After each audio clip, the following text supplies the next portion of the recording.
반갑습니다.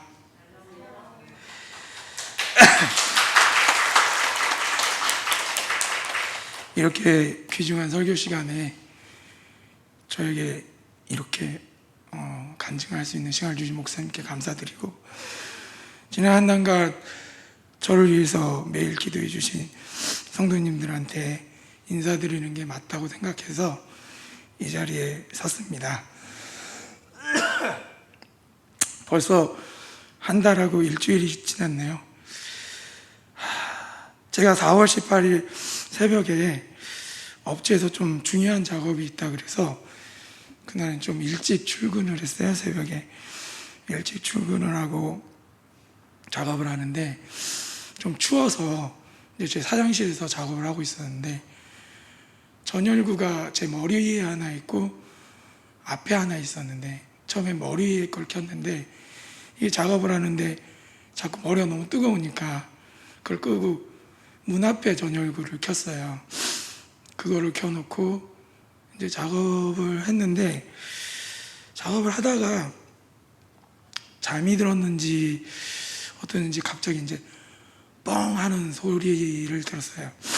그래서 눈을 떴는데, 그때 이제 제가 몇 년 전에 소천하신 저희 할머니가 어렸을 때부터 저하고 같이 생활을 하셨거든요. 근데 할머니가 저를 부르는 특유의 음성이 있어요. 누가 들으면 뭐 화를 내는 음성 같은데 대왕 이렇게 부르는 게 있어요. 근데 그때 그 음성이 딱 들리는 거예요. 너무 놀라가지고 딱 봤는데 제 사장실이 너무 뿌옇고 아무것도 안 보이더라고요. 그리고 입구 쪽은 이제 막 불이 타가지고 활활거리고, 근데 이제 제 방이 좀 특이하게 옆에 회의실이 있어서 오른쪽으로 나가는 문이 하나가 더 있었어요. 만약에 그 문이 없었다면 저는 못 나왔을 것 같아요. 앞에 불이 너무나 크게 났거든요. 제가 그 옆에 오른쪽 문으로 빠져나오는 게 한 10초도 안 걸렸어요. 근데 이제 그때 제 앞에 핸드폰도 있었고 뭐 노트북 뭐 다 있었는데 당시 너무 두렵더라고요. 이게 뿌옇고 아무것도 안 보이는 상황이 너무 두려웠고, 일단 나가자라는 생각만 나서 한 3초, 4초 거기 이렇게 나왔는데, 제 얼굴 2도 화상, 그다음에 손 2도 화상, 그리고 호흡기 화상. 특히 이제 제일 심했던 게 이제 호흡기예요. 연기를 많이 마셔가지고. 근데 정말 놀라운 게 정말 3초, 4초 거리밖에 안 돼요. 그래서 정말 화재는 무서운 것 같아요. 여러분도, 제가 이 화상병원에 있다 보니까 가정에서 화재로 오신 분들이 많더라고요.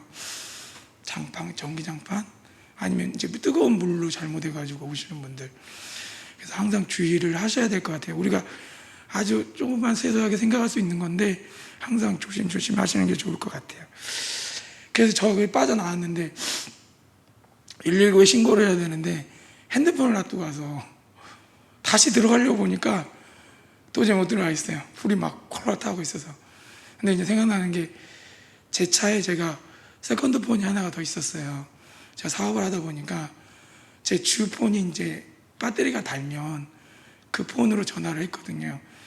그 생각이 나서 막 차로 내려가서 차에서 그 폰을 가져와서 119로 전화를 하고, 그리고 이제 119 불 끄는 119가 오고 구급차 119가 오고, 그 이제 구급차 119에 제가 실려서 갔는데, 이 화성 지역에는 또 이 호흡기 환자에 대한 치료가 안 돼요. 그래서 제가 그 119를 타고 진짜 1시간 동안 계속 돌아다녔어요, 화성. 근데 어느 병원도 저를 안 받아줘요. 그러니까 119가, 근데 제가 그때부터 이제 숨이 좀 쉬기가 어려워졌어요, 이제 그 연기 때문에. 그러니까 119가 산소호흡기 되고 위급하다고 일단 고대 안산병원으로 무조건 갔어요. 그래서 고대 안산에서 저를 응급치료했는데, 그때 정말 감사하게 그 응급치료했던 교수님 중에 한 분이 한림 한강성심병원, 이게 우리나라 화상 병원이더라고요. 거기에 조용석 교수님하고 친분이 있으셨어요. 그래서 그분에게 전화해가지고 이런 환자가 왔다, 근데 우린 도저히 치료할 수 없으니 너네가 받을 수 있냐. 그러니까 1시까지인가 오라고 이제 이렇게 약속을 했어요. 근데 당시 제가 고대 안산에 12시였어요. 그러니까 고대에서 여의도, 그 안산에서 여의도까지 가야 되는데 사설 119를 불렀거든요. 근데 저는 사설 119에서 정말 죽는 줄 알았어요. 차가 한 번도 안 쓰고 날아가더라고요. 너무 무서웠어요. 제가 이거 꽉 붙들고, 야, 이거 기도를 했는데 내가 이거로 죽는 게 아니라 교통사고로 죽는 거 아니야? 그런 생각이 들더라고요. 그렇게 해서 한강성심병원에 갔고, 다행히 교수님을 잘 만나가지고 이제 그곳에서 치료를 받았는데, 그때부터 제가 4일간 코마였어요. 제 기억에 4일간 코마였고, 2번 심정지가 와가지고 그 치료를 했었고, 그렇게 했는데, 그때 간증을 잠깐 하려고 합니다.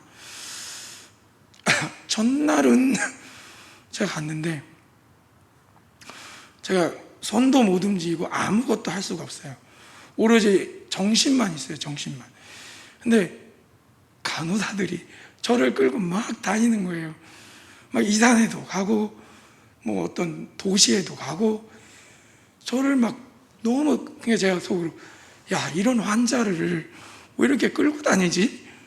조심히 데리고 다녀야지. 근데 막 끌고 다니는 게 너무 힘든 거예요. 목도 마르고. 근데 말도 할 수도 없고 오로지 기도밖에 안 나왔었어요. 그래서 계속 기도만 하고 그렇게 하루가 간 것 같아요. 잠은 어떻게 잤는지도 모르겠어요. 그렇게 하루가 가고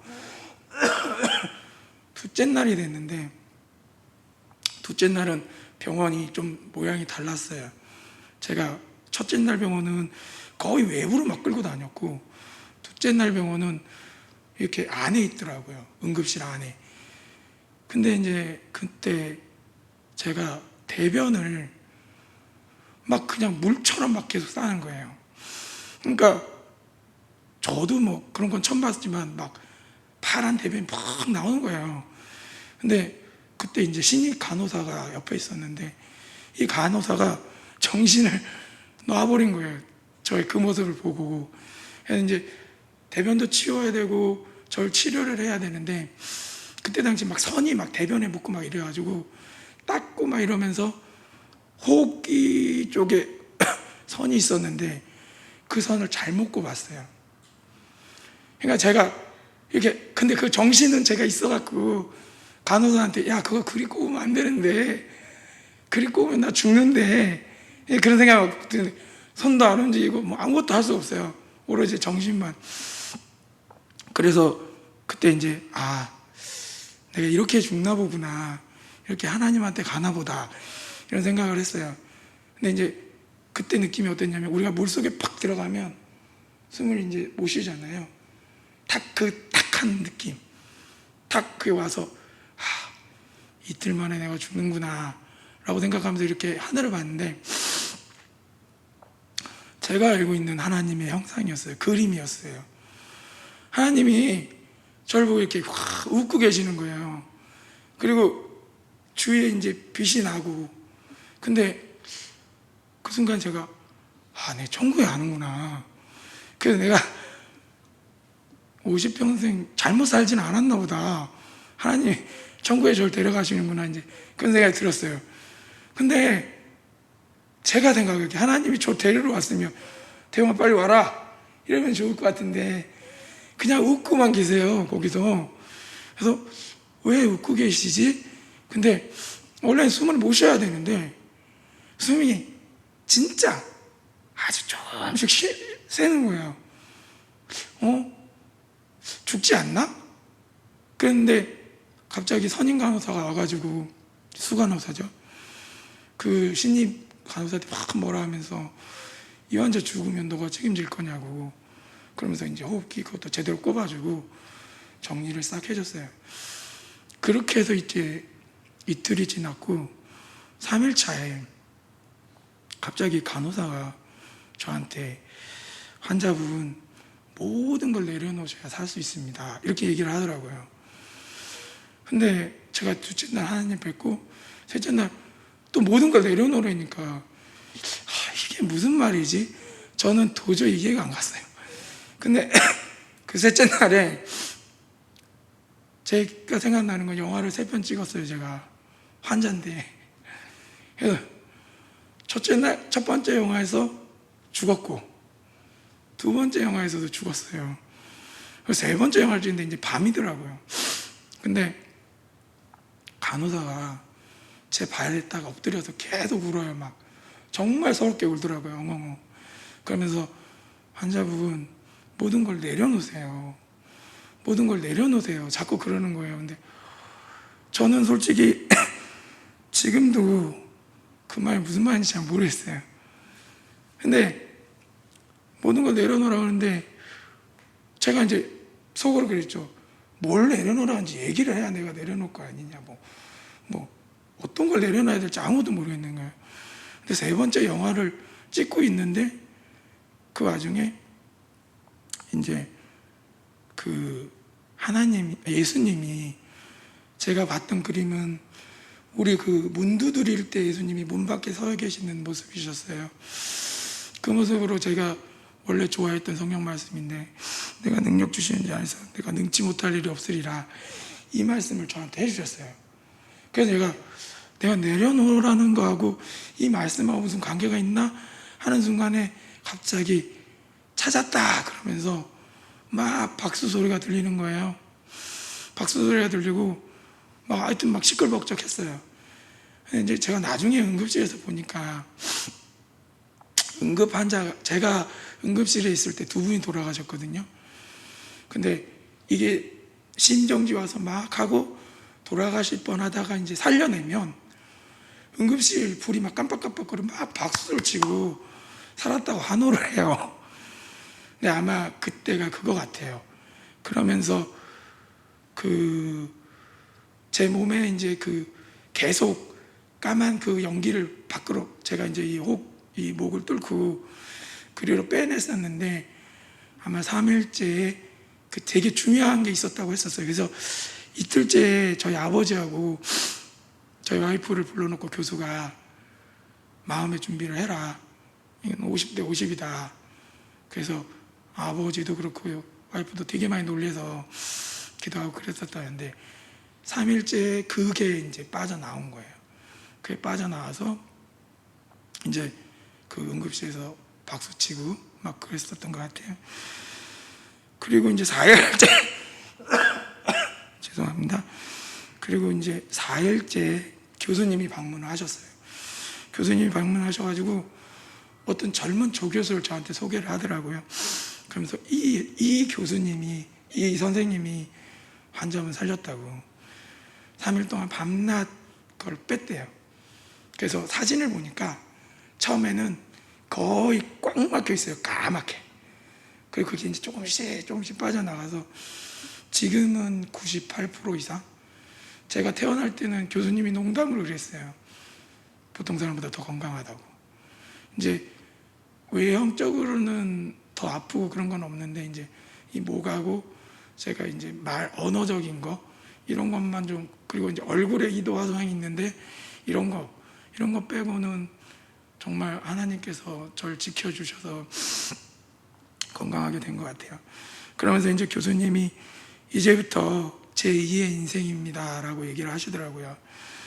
그리고 지금보다 더 소중하게 생활하세요 라고 하셨어요. 사실 저는 하나님께서 저를 살리신 이유가 반드시 있다고 생각을 합니다. 현실은 회사는 모두 불에 탔고 또 제일 많은 사람들이 저를 힘들게 할 것 같아요. 그럴 때일수록 하나님이 저를 살리신 이유를 더욱더 생각하면서 열심히 생활하려고 합니다. 또한 저를 위해서 한 달간 기도해 주신 우리 성도님들, 또 하루에 300번씩 저를 위해 기도해 주시는 우리 장모님, 또 다른 많은 분들의 기도가 있어서 제가 이 자리에 설 수 있었다고 생각을 하고 있기 때문에 더욱더 말씀에 집중하고 하나님과 더욱더 친밀함을 유지하려고 노력하고 있습니다. 오늘 이 자리에 성도님들도 저와 같은 경험을 하시면 안 되죠. 너무 힘들어요. 너무 아프고 정말 힘듭니다. 하지만 하나님은 항상 우리 곁에 우리를 눈동자같이 지켜주심을 감사하면서 신앙생활 하시기를 바라겠습니다. 그리고 이렇게 귀중한 설교 시간 내주신 목사님께 다시 감사드리며 간증을 마치도록 하겠습니다. 감사합니다.